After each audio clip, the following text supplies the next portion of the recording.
بسم الله الرحمن الرحيم. فلما جاءهم رسول من عند الله مصدق لما معهم نبذ فريق من الذين أوتوا الكتاب كتاب الله وراء ظهورهم كأنهم لا يعلمون واتبعوا ما تتلو الشياطين على ملك سليمان وما كفر سليمان ولكن الشياطين كفروا يعلمون الناس السحر وما أنزل على الملكين ببابل هاروت وماروت وما يعلمان من أحد حتى يقولا إنما نحن فتنة فلا تكفر فيتعلمون منهما ما يفرقون به بين المرء وزوجه وما هم بضارين به من أحد إلا بإذن الله ويتعلمون ما يضرهم ولا ينفعهم ولقد علموا لمن اشتراه ما له في الآخرة من خلاق ولبئس ما شروا به أنفسهم لو كانوا يعلمون ولو أنهم آمنوا واتقوا لمثوبة من عند الله خير لو كانوا يعلمون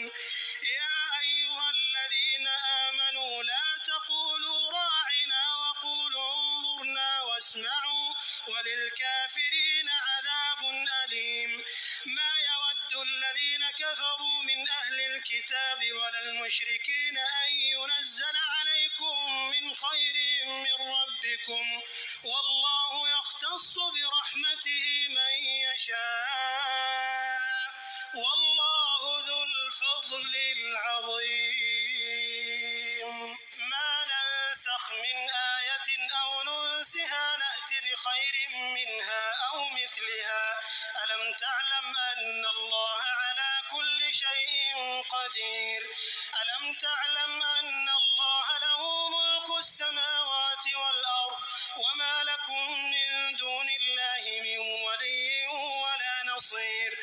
أم تريدون أن تسألوا رسولكم كما سئل موسى من قبل ومن يتبدل الكفر بالإيمان فقد ضل سواء السبيل ود كثير من أهل الكتاب لو يردونكم من بعد إيمانكم كفارا حسدا من عند أنفسهم من بعد ما تبين لهم الحق فاعفوا واصفحوا حتى يأتي الله بأمره إن الله على كل شيء قدير وأقيموا الصلاة وآتوا الزكاة وما تقدموا لأنفسكم من خير تجدوه عند الله إن الله بما تعملون بصير